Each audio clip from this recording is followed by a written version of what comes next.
Okie doke, yeah, so we're going to start this this topic, if you would like to set away. Hi everybody, so my name is Callie Blackwell and I am the mother of the boy in 7 billion, my son here. The story behind that name is basically when he was 10 years old he was diagnosed with acute lymphoblastic leukemia, and then when he was 12, whilst on active chemotherapy, he was diagnosed with a second, much rarer cancer called Langerhans cell sarcoma. And it made him, unfortunately, the only person in the world to have the two cancers together, hence the boy in 7 billion. I think it might be 7 point something billion now. And so there was no protocol for him. They didn't know what to do with him. They had no idea. He'd already had all the chemotherapy for the leukemia, which had obviously triggered this second cancer. So we're now looking at more chemotherapy, and the only thing they could think to do, because after many genetic tests, they worked out that both cancers resided in the bone marrow.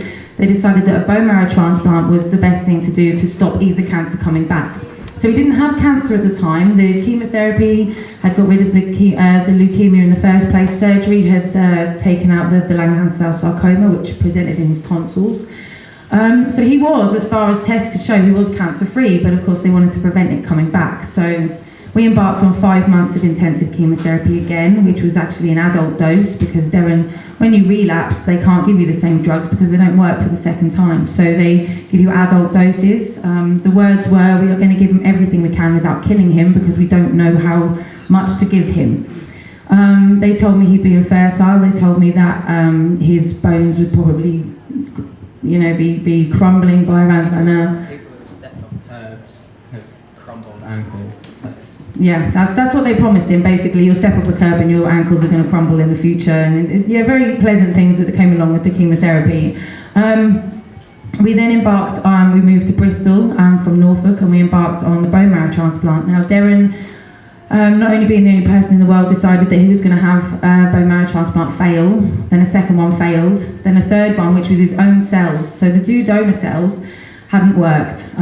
It was a concoction of drugs that they'd given him and it had an adenovirus at the same time. And so the first two donor transplants actually failed. So thankfully they had the good sense to take a donation of his own bone marrow from him before they started the conditioning.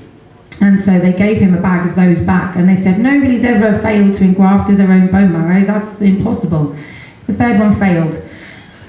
So in the October of 2013, Deryn had, thankfully, someone had the good grace to split that donation into 2 bags. So the second bag he had in the October 2013, they told us that if this didn't work, there was no chance. There was nothing left now. If this didn't work, nobody can live without a functioning bone marrow system. So this wasn't going to, if it didn't work, we were in big, deep trouble. 3 days after he had his transplant, he trapped his fingers down the side of his bed and he picked up 2 catastrophic infections in his hands and 1 in his mouth. Now they told us that if you don't engraft by day 50, there's no way it's going to work. Nobody's ever engrafted, and that means that the bone marrow takes over the bone marrow and starts to produce your own red blood cells. You usually see that around about day 21, day 24. Day 21 came, there was nothing there because these infections were ravaging him. So we went through many different treatments trying to get rid of the infections that they told me would kill him if they weren't treating them with these very detrimental and very, very harsh treatments, which none of them worked. We got to day 46 and they told us that there was nothing in his bone marrow, so we had no choice now but to take him to a hospice. This was palliative care. We signed the do not resuscitate forms. We went through the death plan with his doctors. We told them exactly what he wanted. He told them exactly what he wanted. And they told me that once we took him off of the antibiotics, that he would have 3 days to live, a week at most if we were lucky. When did we want to go to the hospice? So we decided to go to the hospice on December the 8th, which was 7 days after his 14th birthday. And, we moved there on December the 11th, didn't we? We moved to the hospice on December the 11th, so we unhooked him from everything and prepared to basically have 3 days left with him. And 3 days passed and he didn't go anywhere. A couple of weeks passed and he still didn't go anywhere, but his organs had started to shut down and he was very slowly, they kept telling me this was the beginning of the end, so they were bringing in other drugs, but he was on no drugs now other than palliative care, which is morphine and some sleeping tablets and basically some things like that, anti-sickness, things like that. Now, previously to this, Deryn, the 2 infections in his hand, had caused 3 of his fingers, his thumb and his 2 fingers here, to actually be necrotic. So down, the fingers from the knuckles up were black, they were dead. And this was causing incredible pain for him because it was like frostbite. He was feeling his hand die. And he was on morphine, he was on fentanyl, he had everything. They couldn't give him any more pain relief. And so I asked them, I looked into it, natural things, pain relief, other pain reliefs, and I found Bedrocan, which was a pain relief medicine that was available in the Netherlands. So I asked the doctor, can we please have Bedrocan? You know, you haven't tried everything. And they said it wasn't licensed for children, forgetting that most chemotherapies aren't licensed for children either, but doesn't stop them. So we were told no to Bedrocan, so I thought, well, what's the main ingredient? Cannabis. Surely I can find some of that. How hard can that be? And I did, and we found some, and we made a tincture to put in a vape pen, actually. This wasn't for him to ingest, it was just to put in a vape pen while he was in the hospital. And he was using it, but it wasn't really effective enough. It didn't really cause, it didn't get rid of the pain, so we thought no more of it. Now fast forward a few more weeks and we're in the hospice. Now Deryn's getting very, very anxious because he's not dying, and he wants to die, and it's not coming quick enough. And the hospital are telling him, any day soon, you know, your stomach's now not working, and this is happening, this is any day. And he got very anxious. So they started to up the morphine to try and sedate him. And he had specifically said in his death plan that he didn't want to die in a morphine haze. He wanted to be compos mentis because they'd taken everything from him. They weren't going to take that. So with that, I obviously saw, as his mother now, the one last thing I could do for him is give him his dying wish. I can't save his life, I can't do anything else. I can just try and give him what he wants right until the day that he takes his last breath. And so watching him go on morphine, and I knew that's not what he wanted, I had to ask him to take it away, and I did. But the anxiety came back tenfold. Now day 69, I asked, because obviously he was still here, this was day 69 after the transplant, I asked for another bone marrow aspirate because they told me he should be dead by now, and I said, I want another test. So they went into the actual ball joint, took out some bone marrow and looked at it. And they came back to us on day 69 and said, there's nothing in there. There is nothing. I'm so sorry, it's just a matter of time. Which of course, Deryn's anxiety went through the roof even further. It's like, oh my God, there's the, you know. So then they started to introduce lorazepam, which is a sleeping tablet. And again, he was off his face. He was just unconscious. He wasn't there. And I thought, well, this is still not what he wanted. So I looked at the jar of the tincture that I'd made a couple of months earlier, and I thought, well, cannabis chills you out, right? So I'll just give him some of that, but I'll let him eat it this time. So I drew up a syringe, put it in his mouth, and within half an hour, his whole demeanour just changed. He relaxed, everything. I saw him sink into his bed and kind of look at me and say, wow, that's... And then seconds later, a nurse turned up at the door, and I shit myself, I'm not going to lie. A nurse turned up at the door with a drug called cyclazine. Now, this drug called cyclazine is only an antiemetic, so it's anti-sickness. Pardon? It's a Valium. Okay. Oh, God. You learn something new every day. They came to the door with this drug. Now, it's not supposed to be addictive, but unfortunately, the way that the hospital had to administer it, because they didn't have the time or the equipment to administer it over a 15-minute push, they would very often give it to him very quickly, and he became very, very addicted to this drug. I mean, I'm talking smackhead addicted, where he would be worse than Morbier, where he would be screaming at the doctors, I want my son, and then he'd say, what, you, I'm going to go to sleep until I can have it again. So when the nurse turned up with the cyclazine, bang on the dot, because it wasn't worth their life if it wasn't there at the door. And she looked at him and he said, I thought, oh my God, contraindication, what have I done? What if I cause an overdose? What if I kill him? Well, he's dying, but I don't want to be responsible. And I didn't need to worry because Deryn turned to her and said, you can take it away, I don't want it. And I looked at him and looked at her, and she looked at me, and then I just take it before he changes his mind, for goodness sake. So she took it, and I said, Deryn, would you? And he said, don't feel like I need it. And that was it. Never had cyclazine again, never had morphine again, never had a sleeping tablet again after that. I just gave him cannabis. The hospice nurses called it the magic under the bed, because they saw that it had got him away from all of these horrible, nasty drugs, and now he was literally just taking cannabis. And the hospice workers were happy with that.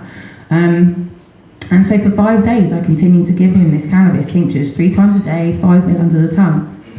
And on day 75, one of the bandages came off his fingers. Now, these were necrotic. He'd also had a neurectomy in his hand. So I always get the wrong hand. He'd had a neurectomy in his hand where, because the pain was so horrendous and they couldn't deal with it with medication, they wanted to amputate his hand, and I begged them not to amputate. I said, look, just, please don't maim him, he's dying. I said, can you just cut the nerve system here so that he just can't feel it? And they said, well, that's awfully permanent.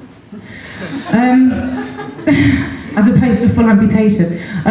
So I said, look, please, just, let's do this. So they did it, but they said he'll never feel his hands again, he'll never use his hands again, he'll never move, he'll literally be stuck kind of like this. And we said, okay, that doesn't matter. So they put these big Mickey Mouse bandages on, and they said, do not take these bandages off, because underneath there, you need to be in surgery for this. This is, just don't. So day 75, he sat asleep, and he pulled his hand out, and his finger came, his bandage, and he went, Mum, look at my finger. And I was like, what? What's the matter with your finger? Because I just saw a pink finger, and then I realised that there was only 2 bandages. And oh my God, let me look at your hands. And it looked like my hand, but just with no nails. And the doctors came in and started running around, well, this is impossible without a functioning bone marrow. Yeah, but you told me 5 days, there's nothing in there. Well, there wasn't, and this is impossible. We need to do a blood test. I said, well, what for? You told me there was nothing there. And they said, this isn't right. So they did a blood test, and I still have the piece of paper where they pushed it across the table at me, and I turned it over.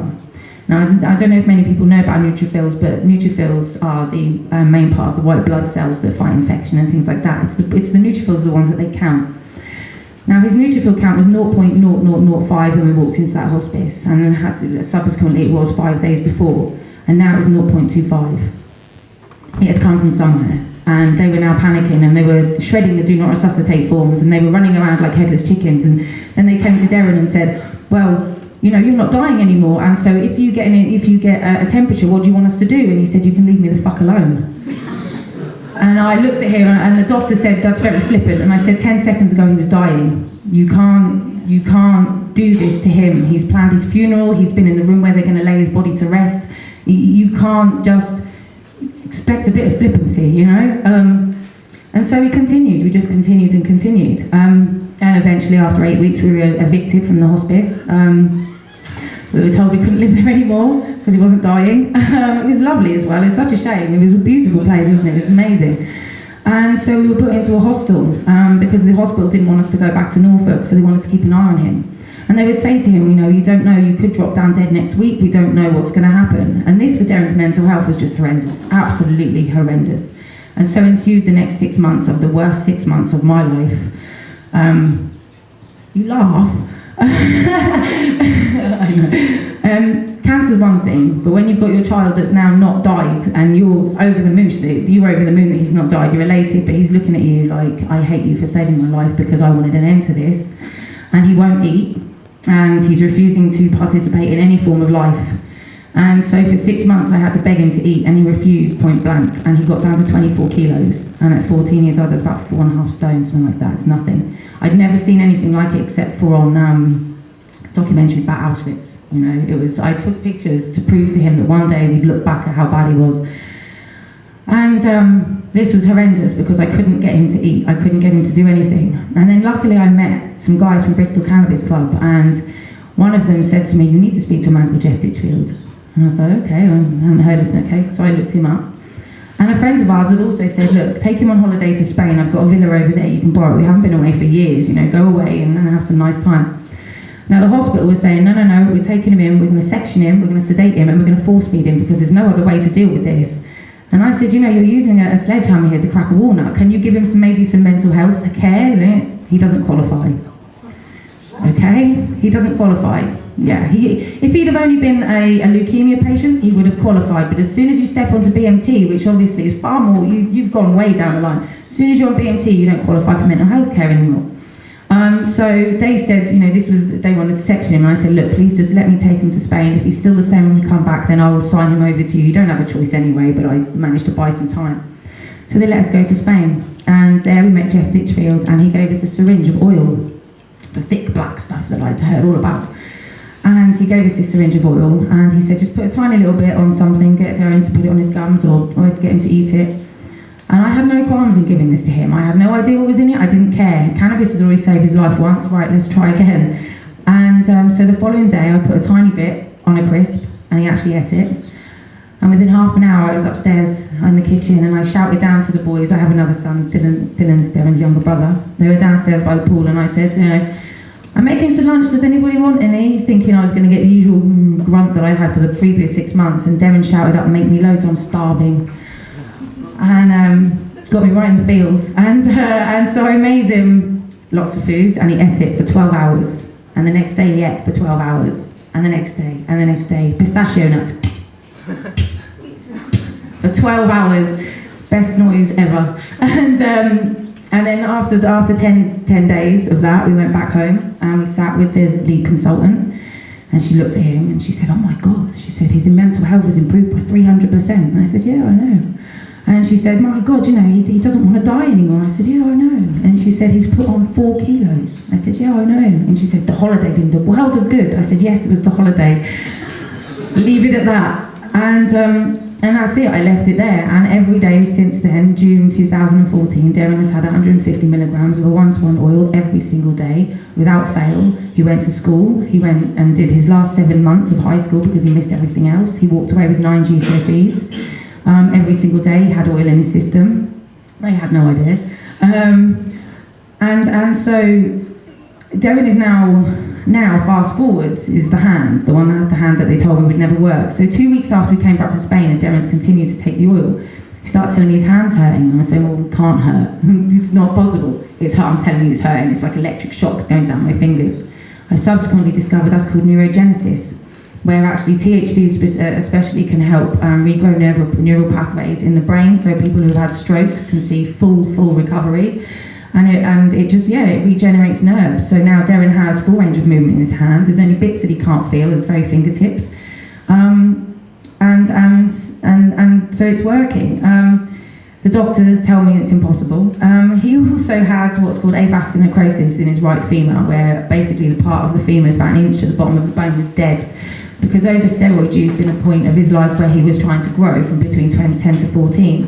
There wasn't enough blood flow to the bone, so it died. And they told me it's irreparable. If he survives, he'll need a knee replacement. Okay, he'll need a knee replacement. So obviously, 5 years later, he goes in for MRI scan, and the doctor sits in front of me and said, "Oh, I believe you were under the impression that Deryn had avascular necrosis." No, I wasn't under the impression. I've got the scans. And he said, "Well, because this is impossible." And I said, "Oh, is it gone?" And he said, "Well, yeah, but we don't see that with any of our other patients, And I said, "Well, none of your other patients are on cannabis, or are they?" And he said, "Oh, I knew you'd say that word." And I said, "I'm going to continue to say it until you listen, because it's the only reason why my son's still alive. And I'm not going to stop until everybody has access to this, because if it works for him, it'll work for everybody else." And, so subsequently, I'm going to give you 5 minutes. Anyone that wants to ask him any questions, please ask him some questions, because from my perspective, my perspective is one thing, but his perspective is something completely different. And, I'm very interested to hear his perspective on other people's questions, actually, so I'm going to put you in the spot. That's my son, Deryn Blackwell.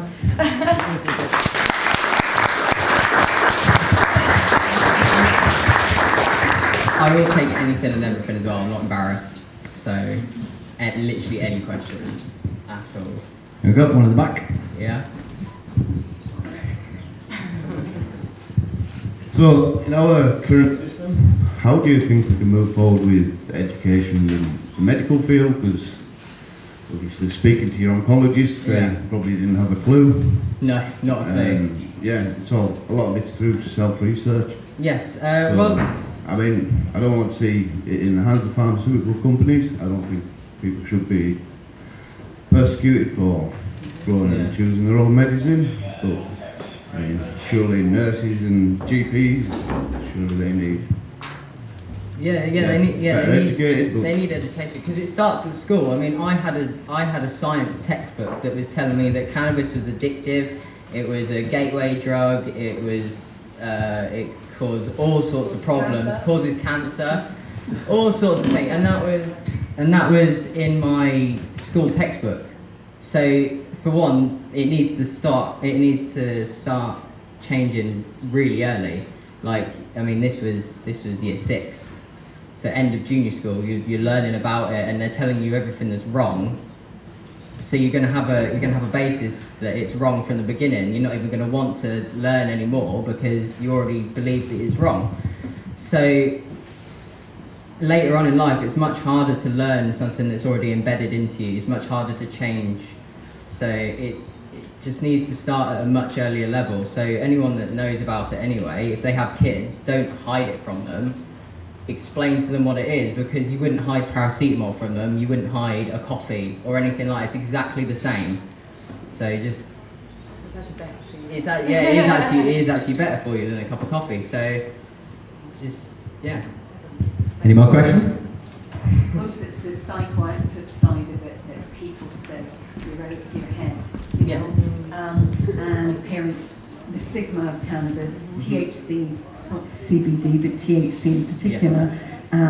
We know it's illegal still here, but how do you get over that with the education?